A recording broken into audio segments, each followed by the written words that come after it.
About myself, A. Balachandra Kumar. I'm a certified trainer, and I'm having experience with 14 plus years of experience in the system administration.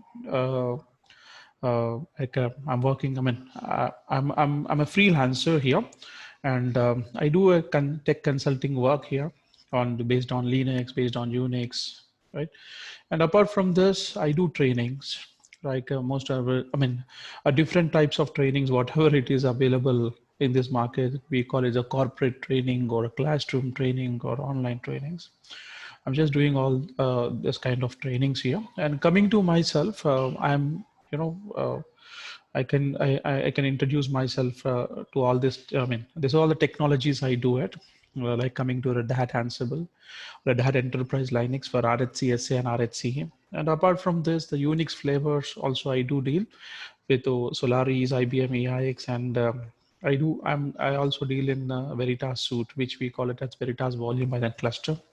And apart from this, yeah, I do a job support. Like whoever they join the new project and they were not able to handle the tasks, like I'll help them in their job. Okay, and apart from this, certification assistance for RHCSA or RHCE, and apart from this, Ansible. Okay, and apart from the certification assistance regarding Oracle, Solaris, and IBM-AIX and Veritas also, I help them if they're willing to do a certification in these areas. I'll help them in giving them, support in preparing their exams, right? And I have trained around, 3,000 plus, 3,500 plus people are all over the world. In different, like corporate training, classroom, online, all those things, right? So now let me take you into an Ansible webinar.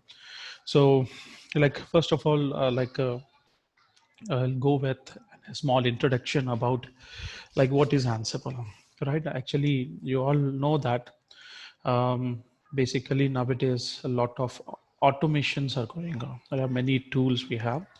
In this tools, like Ansible is one of the automation tool, or I can say it is an orchestration tool, or we call it as an configuration management tool. So many things, right?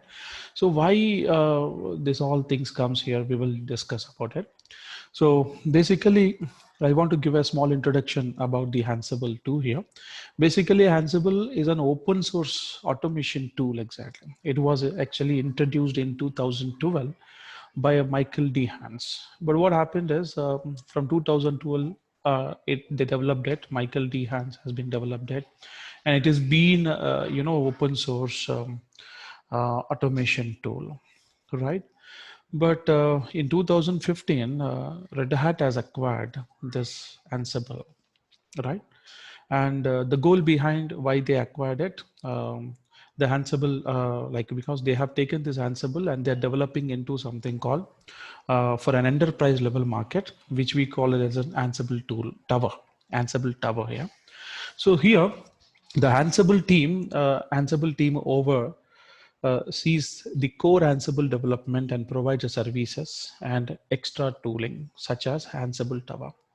So when it comes to Ansible, there are two different tools here.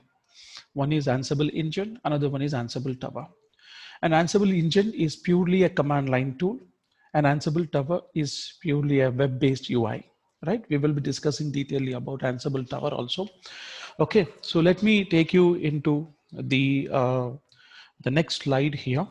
Okay, so when it comes to the next slide here, the Ansible automation is the enterprise framework for automating across IT operations. So when I'm saying across IT operations, right?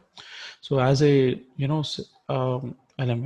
when it comes to IT operations, there are a wide range of IT operations that we do as a system administrator or a senior system administrator or a DB admin, or it may be a storage admin or a network admin, right? Okay, so like it may start something. IT operations means like a installation to deployment, right? Troubleshooting, securities, everything comes under it, right? And Ansible Engine runs Ansible playbook, So Ansible engine runs Ansible playbook. So playbook is nothing but like we basically write a bash script, right? A script, right? So what the script contains? Script contains the code. Okay, like we will put a script like we defined. Okay, there will be a shebang in the starting of the script, and we try to write a script for what purpose you're writing, right? And for example, you want to create 100 users. You'll use the commands like user add and all the options, conditions, everything you can do. In the same way, when it comes to Ansible, like we are going to write a code, and that code is called as a playbook here, right? So we will be discussing detailedly about what is how we are going to write this playbook, right? What language we use, because most of the people, they know that Ansible is purely on Python. Okay, that, but here the Python is a backend, you know, language we can say, but front end, like it is something different. We will be discussing about it. Okay, the automation language that can be perfectly described and IT application infrastructure, right? So so this is the things here, automation language that can be that can perfectly describes the IT application infrastructure, and it is going to purely describes the IT infrastructure, like whatever you want to do it, you are going to put it everything into a playbook and target that particular environment or target that particular server or a cloud machine, or it may be a container, it may be database, whatever it is, right? And Ansible Tower allows you scale IT automations, managing complex deployments, and speed productivity. So this is nowadays, everywhere it is a speed productivity, right? Why? Because, like when you go a 5 years, I mean, 10 years back, 10, 12, 15 years back, if you want to really build one server and bring it into a production environment, really it takes 2 to 3 months, right? 4 months. Even you want to deploy an application, even that too takes nearly 1 to 2 months, right?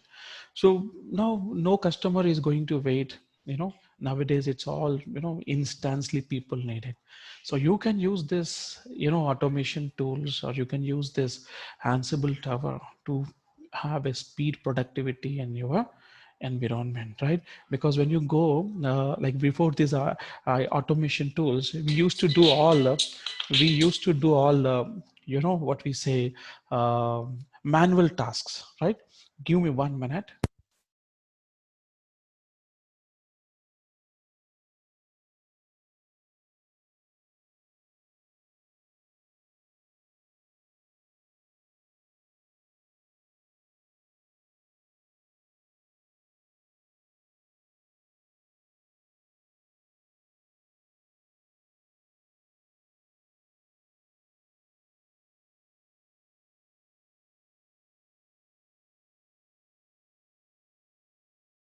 Give me 1 minute. Actually, people are waiting.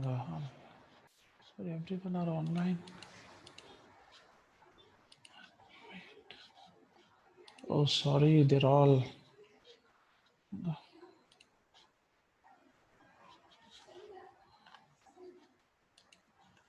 Just give me. I hope everyone are in the meeting.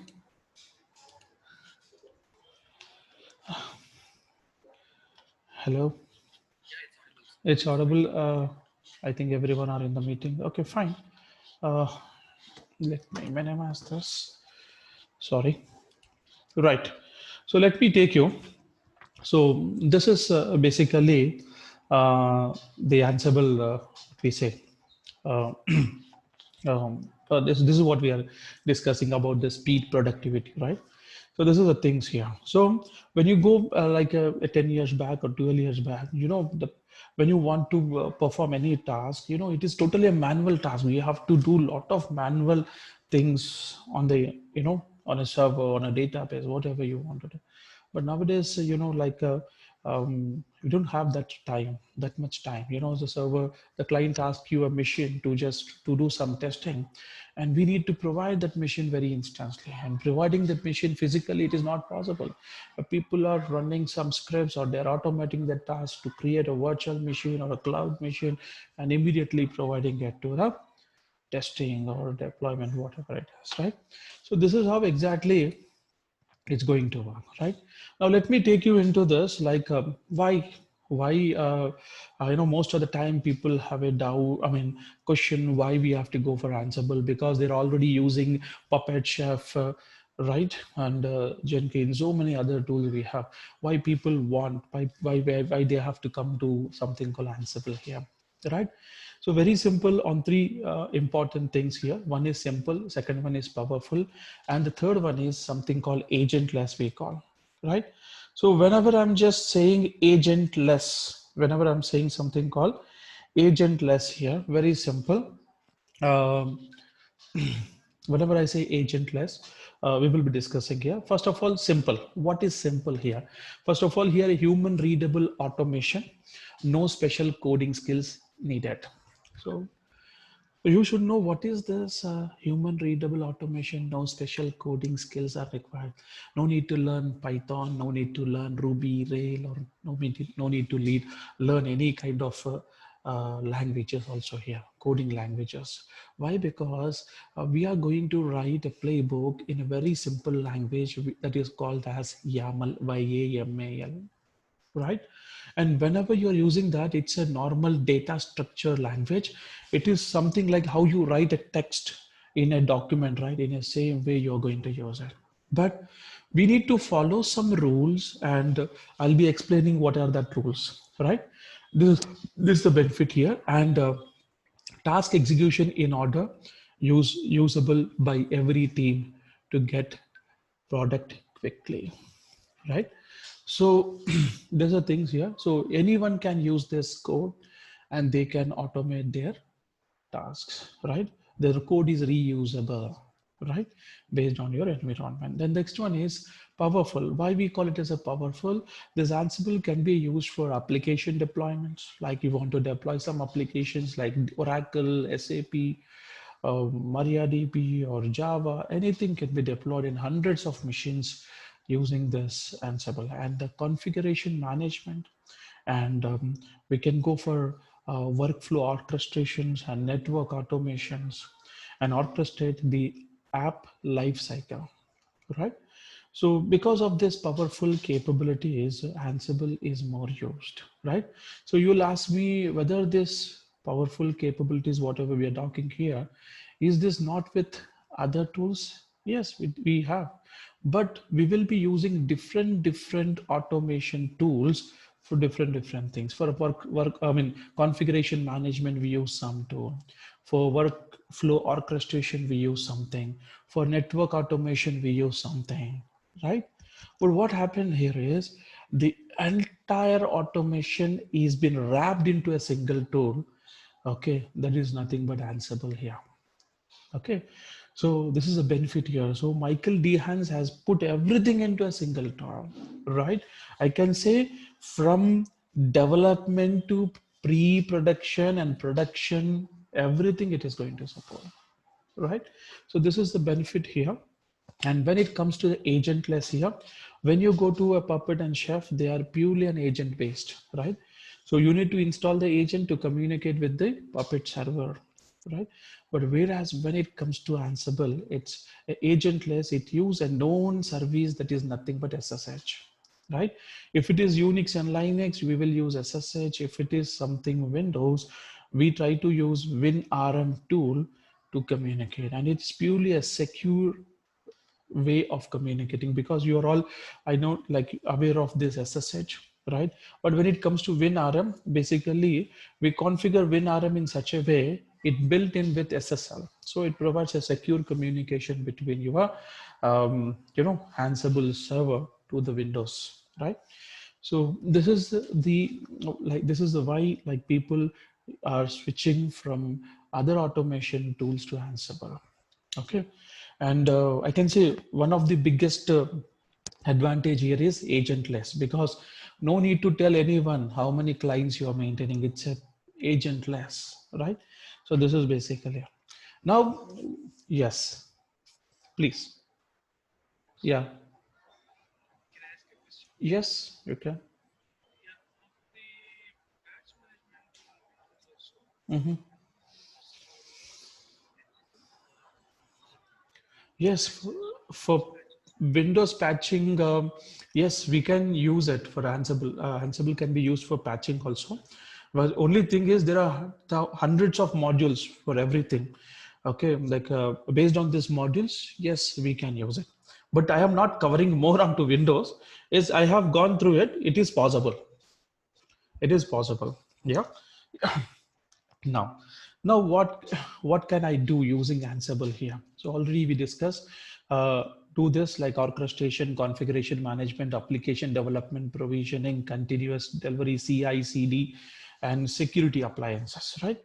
So basically, we can work on all these things using Ansible here, and on this particular areas we can work. Like you can manage your firewalls, administrate your firewalls, and load balancers, like and application deployments, container technologies like Kubernetes, all okay, Docker, right?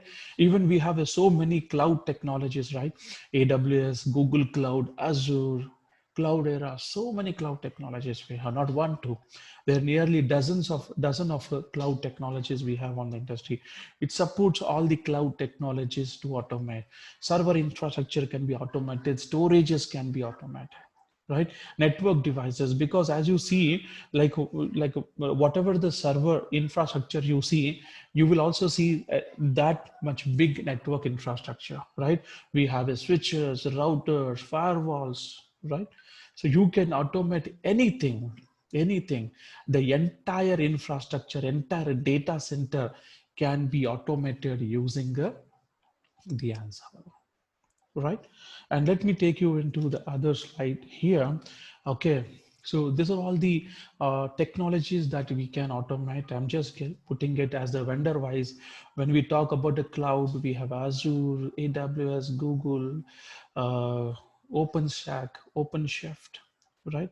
I mean, OpenShift comes under a container technology, and you see the container and Windows, right? You can see Windows, a wide range of modules we have for Windows, like ACLs, file, package. Package is nothing but inside the package only, I think the patch management will come, and IIS, right?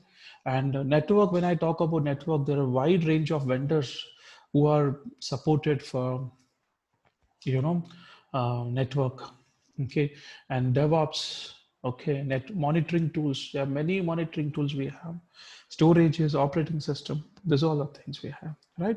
That everything can be automated using Ansible. This is what it is changing the mind of IT people, I mean IT management, to switch to Ansible, right? Now let me take you into Ansible architecture here. It's a very simple architecture. It's a very simple architecture here. And let me explain you like what exactly this image gives you an information. See, very simple here. When I am just talking about what we say, uh, when I'm talking about uh, 1 minute. Yeah, first we have to start from user, right?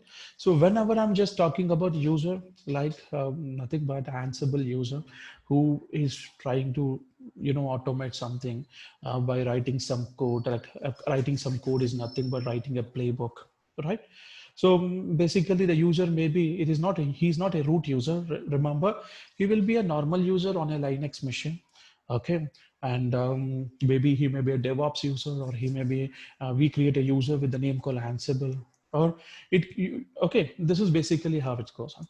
Now what happens is, like we have a user and he will be writing a code. We call it as a playbook here. Okay, this is a playbook, right? This is a second terminology. This is one. So when I talk about playbook, so as we were discussing here, playbook here, when it comes to Ansible, playbook is purely developed based on the coding which has been done with the help of YAML language, YAML. It's a data structure language, and using this, we will try to put all the code, right? So let me give you a small example about it. That also, I'll just try to, yeah, let me take you into this. So can you see this? This is my server. This is my Ansible. We call it as a control node here, right? So when I just talk about control node, let me give you a small information about how exactly this environment look here. Because as you know that, so this is my Ansible server. We call it as a control node. The terminology wise, I'm telling you. control node, right? Or control server we call. Why we are calling it as a control node? Because Ansible is already deployed here. Ansible engine is already installed here. That's the reason we are calling it as a control node, and it should be always Linux only. Okay, apart from Linux, okay, it should be Linux only as per these things. And we have some machines here. This can be a Linux machine, Red Hat Linux. This can be a Ubuntu. This can be a Windows, or this can be a cloud environment, right? So remember here. Okay, so we will just put a network switch here. I'll just try to put a network switch. Let me put network switch. There's a network switch. And you see here, all the environment are connected like this through this, right? Like this, right? So take an example. This is a cloud environment. Okay, cloud environment. And take an example. This is a Red Hat Linux, and this can be an Ubuntu. Okay, and this can be a Windows machine. Okay, it may be server or desktop, whatever it is. Okay, now this is how exactly the connectivity will be, right? So this is the environment here, and as I told you, the wherever we install Ansible, this is called a control node. Now you have a, like, you want to know like what exactly this Red Hat Linux or Ubuntu or this Windows or this cloud environment called. This is all comes under something called managed node. We call it as a managed node here. Getting my point? So these all managed nodes, and these all managed nodes are being controlled by the Ansible engine. How? Very simple. Okay, on this particular Ansible engine, we do one thing. We will try to configure a, a code that is nothing but we call it as a playbook.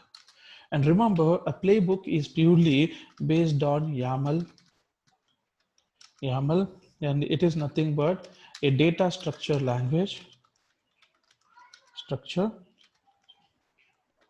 data structure language, right? And whenever you want to use this YAML, no need to learn any special kind of coding for it.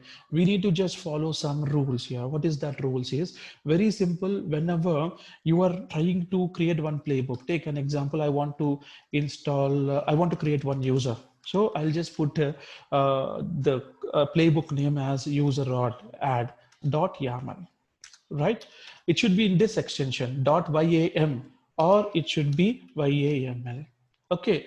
Otherwise, the Ansible, the command, whatever the command we use to run this particular, we can simply say interpreter or a command which we use to execute this particular code on a target machine, it doesn't recognize. It should be always, the extension should be .yaml or YML. This should be extension. This is one condition here. And whenever you're opening a playbook, I mean, you're opening a file to write a code, right? Always remember the playbook which should start with 3 dots and should end with 3 dots. Is this clear? Okay, so this is a basic rule that you need to follow. And then the important thing here is below this start point, the 3 dashes and 3 dots between, we will have a play code. We will have a play code.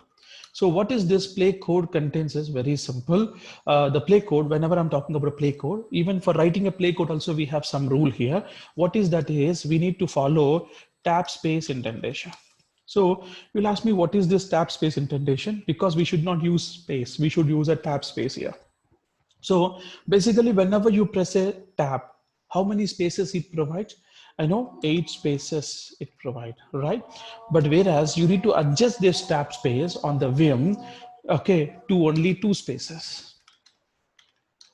Getting my point? So based on this tab space indentation, we will try to write the play code here. So this is the small rule. I mean, this is the basic things that we need to keep it in mind when you're writing a play code, right? First thing is always your play code ends with a playbook end with .yaml or YML. And second thing is always the playbook starts with 3 dashes and ends with 3 dots. And you need to maintain the tab space indentation. This is a simple thing you need to write, right? So this is the things. Is this clear? Right? So this is basically how environment looks. Now, okay, fine. Now let me take you into Uh, let me give you some more information about it. So let me show you. So right now you understood user and you understood something about what is playbook, right? Now you should know what is inventory here. Very simple. Inventory is nothing but a list of nodes that we are going to manage. You're getting my point? For example, I'll just try to get into this. I'm going to open a file with the name called inventory. Can you see I have a list of nodes, list of machines, which I'm going to manage, right? So this list is very, very important. You can see this is a list of hosts and this is a list of hosts which has been grouped. And this is a list of hosts which has been nested group we call, right? What we did, we merged the web 1 and web 2 into a one group again. Okay, this is called inventory. So very simple here. Inventory is nothing but list of hosts, okay, which we are going to manage. And remember, the node which you want to manage, 100% the node name should be defined in this inventory. If you don't define, then it will not be able to trigger that particular manage node with the help of this playbook or a haddock command. Okay, okay. There is another concept called haddock command also that we will see later. Okay, one is playbook. Okay, another one is haddock command. Okay, haddock command. We will discuss about this command line. I'll take you into it. So understood, right? So always, whenever you want to trigger any machine with any play code or any playbook, you make sure that that node information in the inventory. If it is not in the inventory, it will not be able to reach that machine, right? So this is very, very important thing that we need to keep in. So understood about inventory. Now you should know something about modules. What is exactly modules, right? So let me take you into a small example. I will tell you. Maybe you are aware of commands inside the Linux. We have a commands, right? So like how we have a commands inside the Linux, in a same way in Ansible we have a modules, right? And modules are purely built on with Python code, right? So remember here, modules are built built with built with Python code, Python script or Python code, right? So you will say that now the Python modules are built on with Python, right? No, then tell me right now first we need to learn Python, not required, right? If you want to build your own modules, then you should know the Python.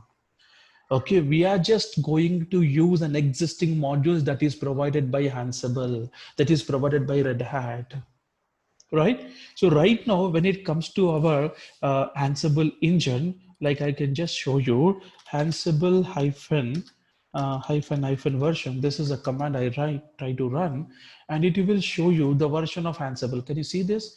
Right now, I'm using 2.9.9, and you see for this Ansible, the prerequisites, the dependency packages is Python. Without Python, it will not allow you to install Ansible here, right? And one more thing here, let me show you Ansible doc L.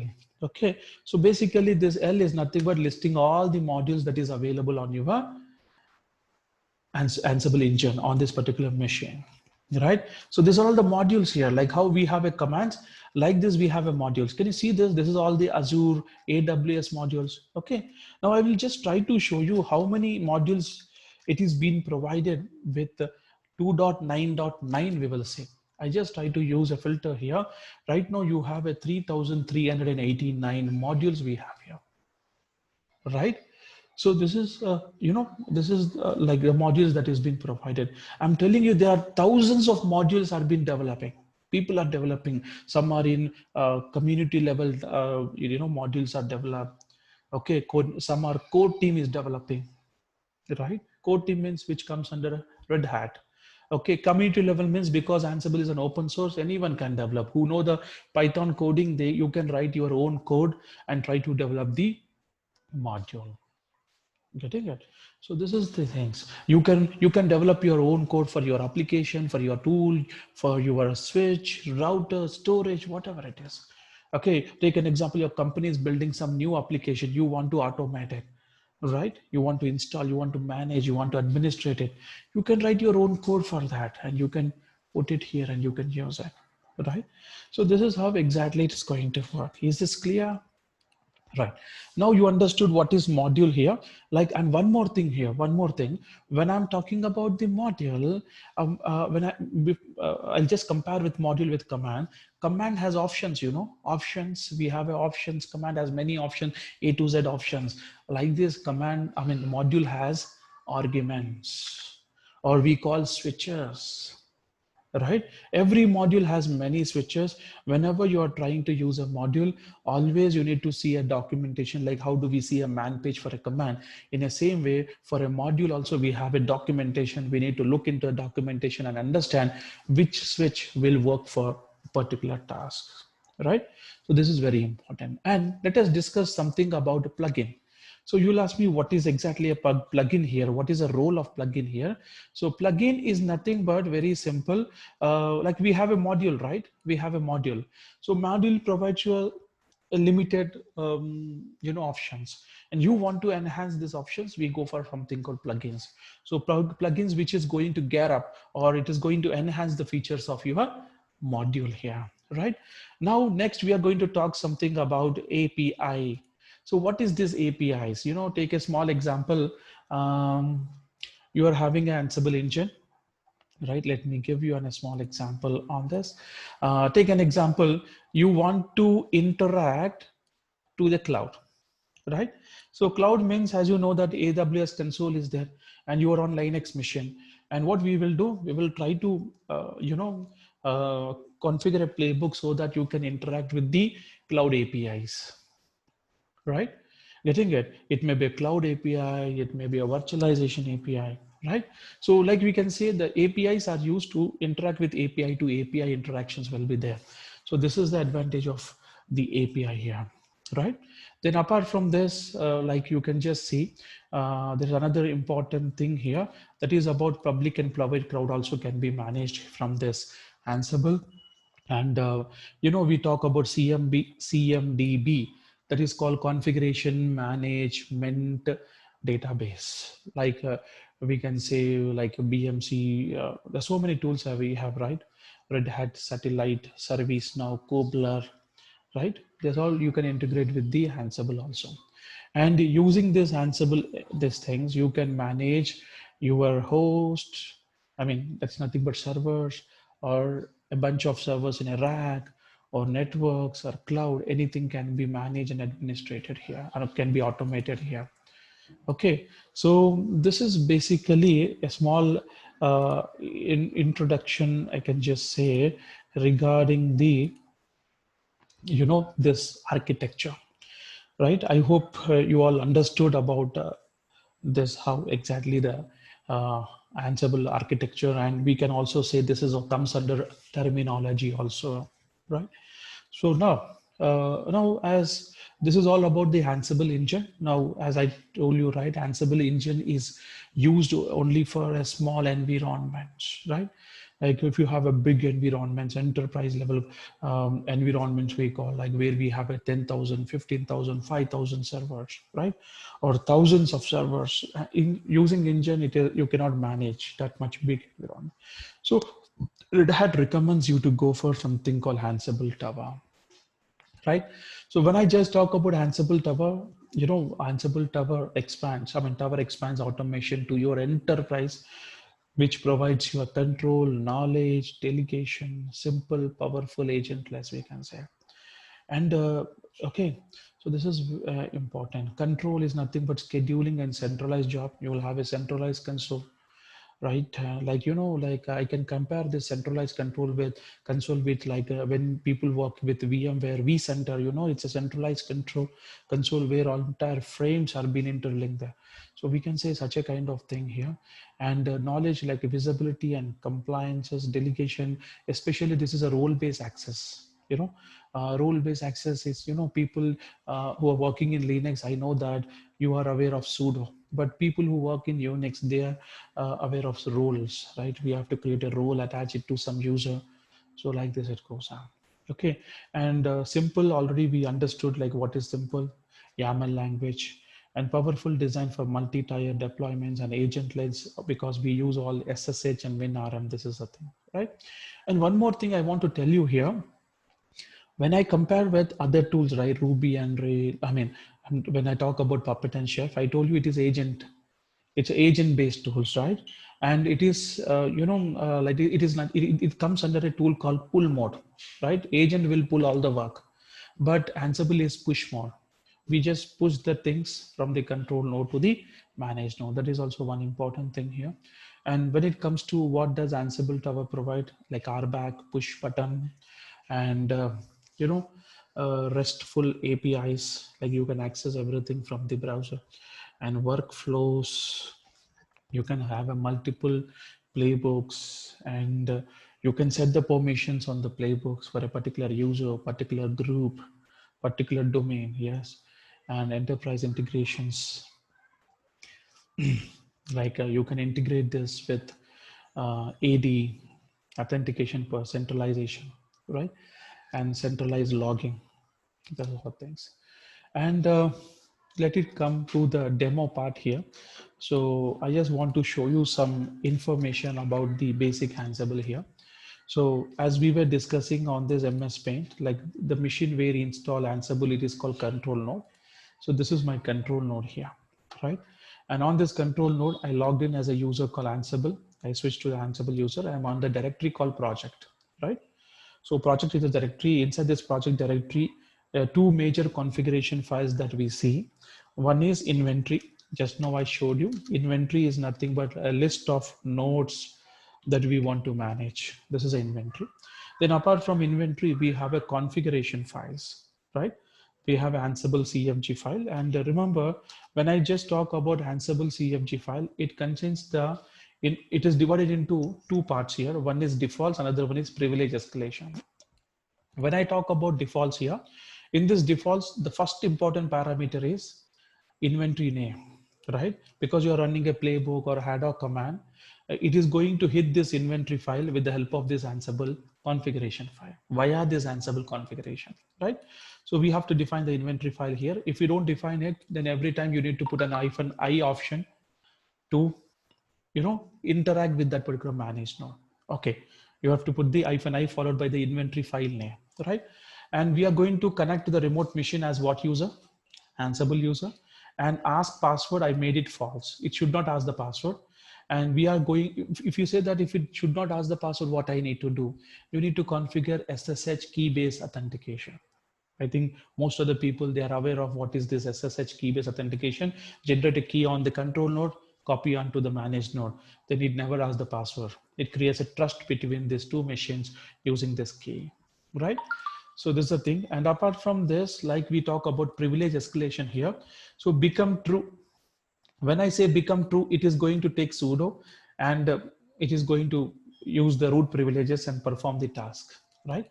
So this is because if I say false, it will not be able to switch to sudo, because as you know what is sudo, right? Sudo, you know what is sudo here. Very, very important thing. Sudo,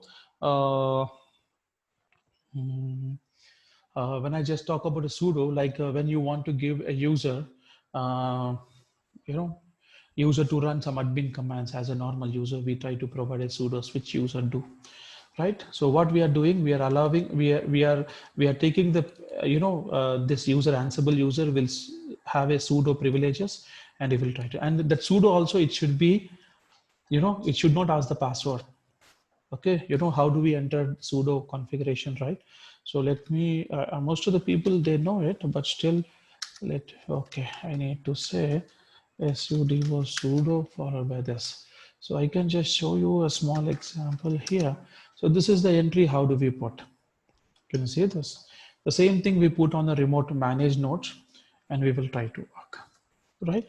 So this is the things here. Then apart from this, these are the two important configuration files. And now first what I will do is I'll just try to show you some of the ad hoc commands here. Before we go to the ad hoc command, let me first show you the modules, right? So like just now we have just gone through uh, Ansible -doc is a command -l. It is going to give you a list of all modules here, and these are all the modules we have. And as I told you, like you can put pipe WC, it is going to give you a module here. And I want to show you like most used modules that we regularly use, because as a Linux administrator, we will be regularly installing some packages, patches, everything, right? So we are going to see the documentation for YAM, right? Okay, I'll just try to put an enter. You can see this is a documentation, like, you know, we have a command man pages for command. In the same way, a module has a documentation here. So you can see install, upgrade, downgrade, all these things we can do it. And you know, if you require Python 3 support, you go for the Python 2 means you can use YAML, YAM command. So you can see these are all options what I was discussing here. These are all options here. What exactly you want to do, you want to install, you want to remove, you want to list, you want to upgrade. What exactly you want to do, what exactly you want to do it here, we will see, right? Getting my point. This is all the things here. Then, like this, there are many modules we have. Some are related to cloud, some are related to database, some are related to network, so many things, right? So you have to just grab it and you need to see that. Okay. Then let me show you something about the playbook here. I'm just going to talk about playbook. So I'm having a playbook which I have configured here, and to install a HTTP package.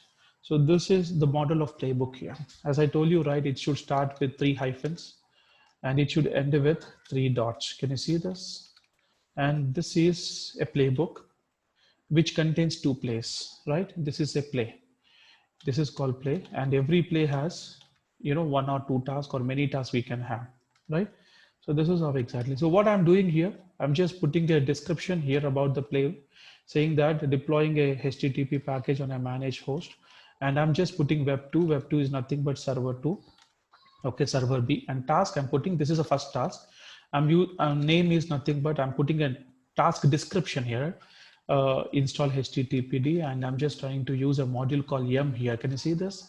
And these are arguments. I'm just defining the package name. I'm saying the state as latest here. Latest means it is going to install the latest package, right? So this is the thing. And second task is nothing but I'm just copying I'm using a module called copy here to copy the index.html file, because, you know, without an HTML file, you will not be able to use the web page. All right. So that's the thing. And I'm just trying to start the HTTP service with the help of systemd module. Can you see this? This is, you know, Linux systemd. Okay. So we are trying to give the name of the HTTP. We want to start and we want to enable it. If we don't enable it, it will start only for temporary purpose. When you reboot the machine, it will go inactive. So I want that. Now the second play in this playbook is I want to install something called MariaDB here on the same server. Can you see this MariaDB server? So this is basically how it's going to be, right? And always remember here, whenever you're writing this playbook, I told you write a tab space indentation. For example, I will just try to show you one playbook here. I'll just try to put test.yaml. I'm just trying to show you. So this is a way. So, you know, name. Okay, I'll just try to put test play. Okay, and I'll just try to put something called host or host. I'll just try to put local host. That means on this machine only I want to run, and I'm just going to put the task, right? And I want to just you see, when I'm putting a tab, it is moving only 2 spaces. Are you observing this? Are you observing? I'm keep on pressing the tab, it is moving. So what I did, I have adjusted this vim, so that whenever I press a tab, it should work only a tab space indentation, 2 spaces, right? So I'll just try to put, I'm just going to put name here. So print the message. Okay, then I'm just going to use a debug module. Basically debug is used for messaging purpose here. I'll just try to put message. I'll just try to put the message here. Hello all.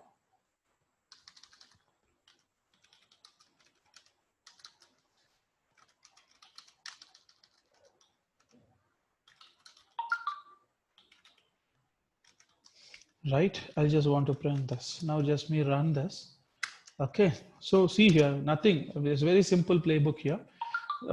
This is a description of the play, and this is the host where you want to run this, right? And I'm just defining a task statement here, and I'm going to write the task here, right? So I'll just try to save this. And debug is a module, remember that. So I'm going to use Ansible hyphen playbook here. No, dots, nothing. I mean, ending, if you don't represent also not a problem. Why? Because it thinks that you're going to add some more things, right? So yeah, dots is important, but even if you don't define, I mean, dots, it will, you know, uh, allow you to do it. So I'm just trying to run this. Can you see this? It's saying that test playbook and gathering facts. You know what is gathering facts? Facts is very important thing. Facts is nothing but the detailed information of this machine. Which architecture, which host, what is the host name, what is the IP address, right? And because this facts should match with the host name and the other things. Can you see this? It is printing the message. So this is how, okay. So you can put anything here and you need to work on this. Okay. So this is a small demonstration about the playbook here. Okay. And let me take you into, right. So this is a small demonstration and you want more information about what we say, about the Ansible also, like you can do one thing, you can just documentation wise, like we have a docs.ansible.com. It's a web-based documentation that Ansible provides us. So this is a documentation. You can have an Ansible project. I mean, Ansible engine is called project, Ansible Tower, Ansible Network, Ansible Galaxy, Lint, so many things we have, right? You can click on this documentation and you can see the information about the documentation, right? You can see this. Getting it. This is all about the documentation here. Then, actually, I just want to give you some information about certification also, because actually this training is not. I mean, it comes. I mean, we will cover all the certification, but now you know that market is not good, and that's the reason. So basically, Ansible has introduced a new code for Ansible automation, advanced automation, that is called D0447, right? And and EX447 the exam code is. But this course is totally, what we are doing is it's based on DO407. It's a previous code. Still this code is there. Even you can write this exam also. Okay, but what happened is in Red Hat Linux, previously we used to have RHCSA and RHCA. In RHCE, previously we used to have an advanced Linux, like whereas MariaDB, HTTP like this. They removed it. They have included a basic level Ansible there. Okay, and they have changed the code that is called RS294, right?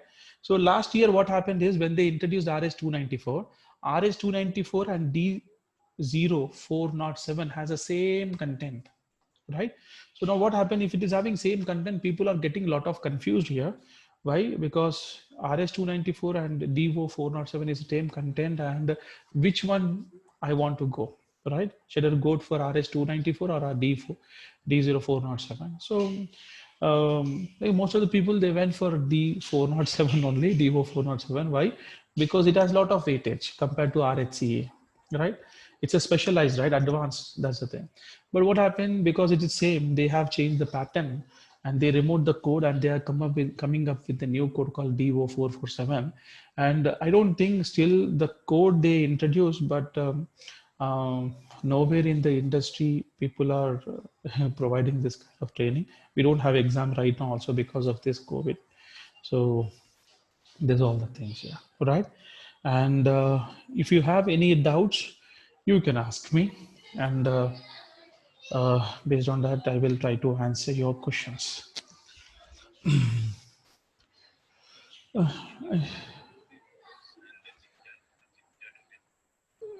Roles and Jinja, basically Jinja is a templating technology here, right? Templating is nothing but, like actually see why this templating, Jinja templating came into an existing, I will tell you.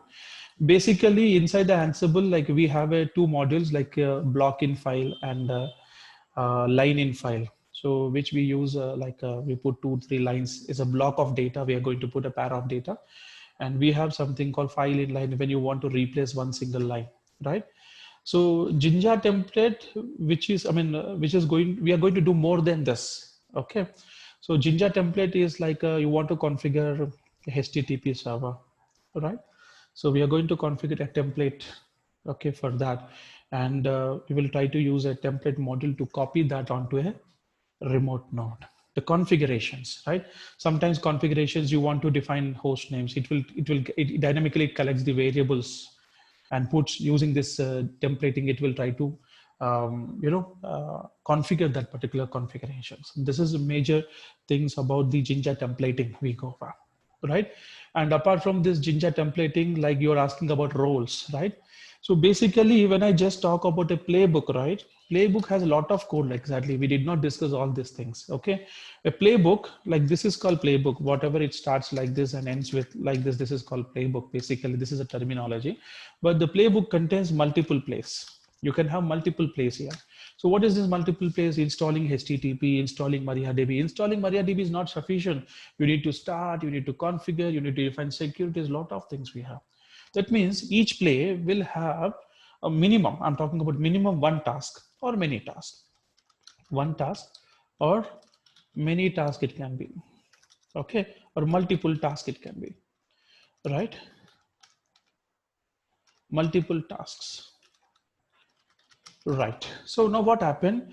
And when we talk about a task contains what? Module. Okay, and module contains what? Arguments. Right? This is what exactly the playbook is. Now take an example. We are configuring a playbook, right? And which consists of 40 to 50 tasks. Assume that. Now what happened? The playbook code becomes very huge, right? Okay, and this playbook contains, as we discussed, we have discussed only about tasks, but apart from this task, we have a variables, we have a loops, we have a conditions, we have a handlers, right? So many things we have.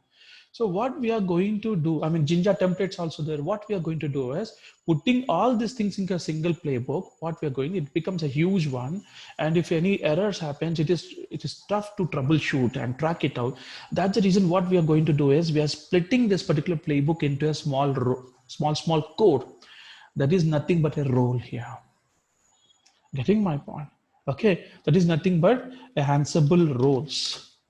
Is this clear? Right. So when you go for a role, it will be, and effectively we will try to segregate the things and we will put in. It is something like a categorized. I can just show you a structure of this. Ansible hyphen Galaxy. I want to create something called HTTP. Okay. Dot. 1 minute. Sorry. I need to say create, not create. Oh, sorry, init.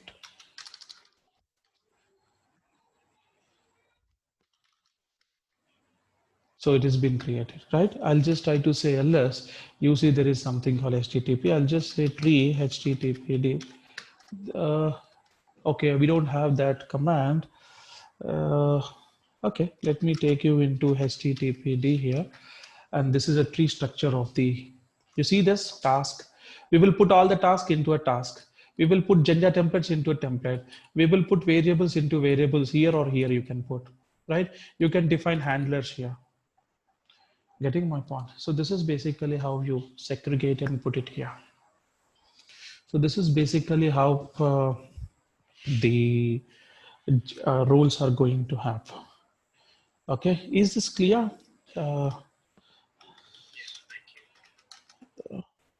Yeah.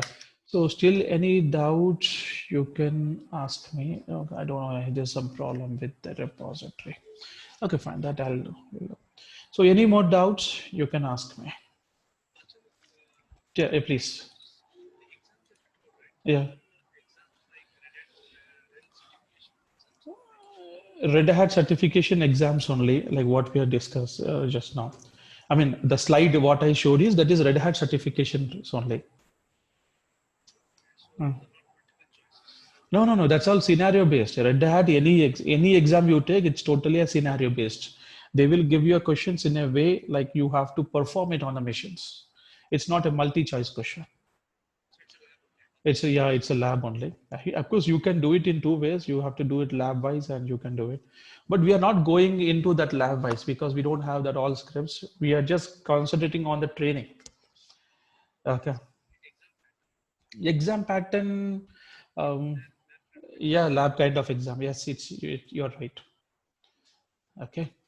And any more questions from your side? Let me know so that I will be able to clear your doubts.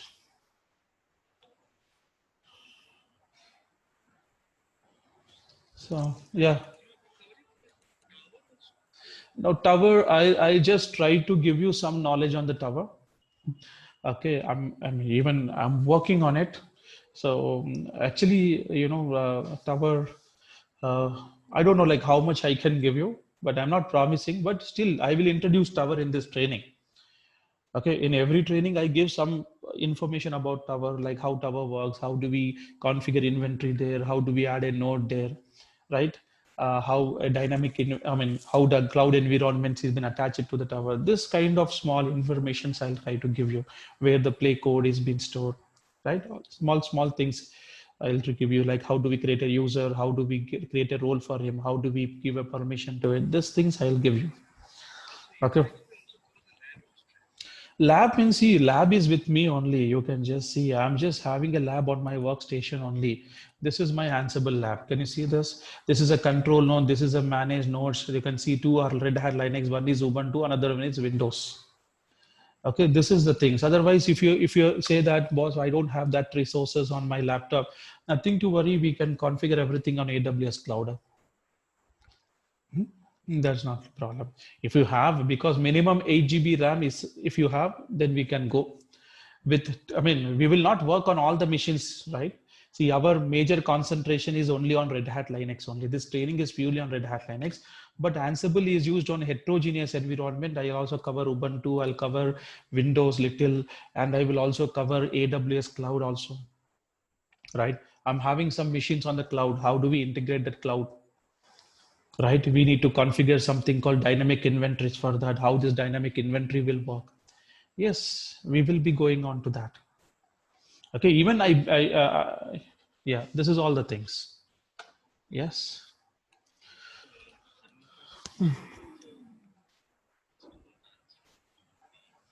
Mm-hmm. Mm-hmm.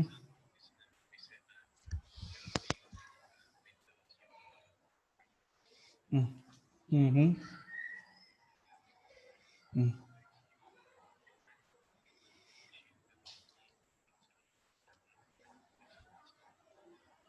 Apart from Ansible, what you want to install, pardon?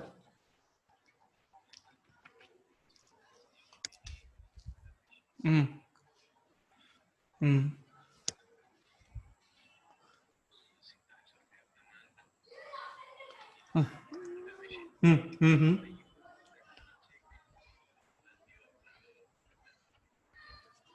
Yes, yes, you're right. Yes. It, no, not required. Not required. Not required. So I'll tell you a small thing here. You are going to push the playbook onto a managed node. Take an example, Ubuntu, right? So as I told you, playbook consists of what? Modules, right? And module consists of arguments. I told you just now, we discussed modules are built based on Python code, right? It may be a Ansible engine. The prerequisite is what? Python. It may be your managed node. The prerequisite, Python only. So when this code pushes, when the control node pushes this code onto a managed node, it converts this YAML into a Python program and try to complete this. Getting my point. Okay. So Python is a major, what we say, a configuration program, we can say this. It entire communication happens to Python only, right? The only we are using YAML just to write the code and push it using Ansible. Getting my point? Yes, yes. If it is Windows, PowerShell. If it is Windows, PowerShell. Okay. If it is Linux and Unix, it is Python. Right. So this is the things. Yeah. Mhm. Yeah. Yeah. Please.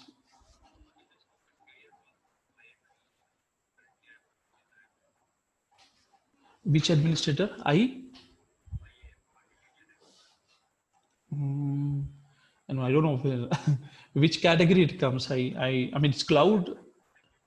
Your security, cyber security, yes, definitely right. As I told you just now, using Ansible, you can manage entire network devices, which comes, switches, router, and security means I don't know about security means you will be working on routers, firewalls. Yeah, then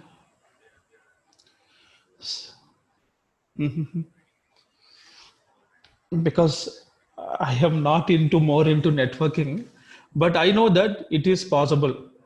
Okay, it is possible. Like you can see network documentation here. What to just because I am not into networking, I don't know like whether how much I can help you out in this. So you need to just see in this documentations like how exactly it is going to work, right? Because already you are saying you are using Jenkins and Ansible, right? So definitely Ansible if you're using. No, everything it comes. Ansible is, all-rounder tool, I can say. It supports everything, automation, orchestration, configuration management, everything, CI, CD, so many things it will support. Even orchestration is nothing but, we are doing, we have a bulk environments, right? We will be having a continuous workflow. We are going to handle with the help of orchestration, right? So there's a thing. Automation is something like managing, automating the tasks, right? So there's a thing. So, yeah, please.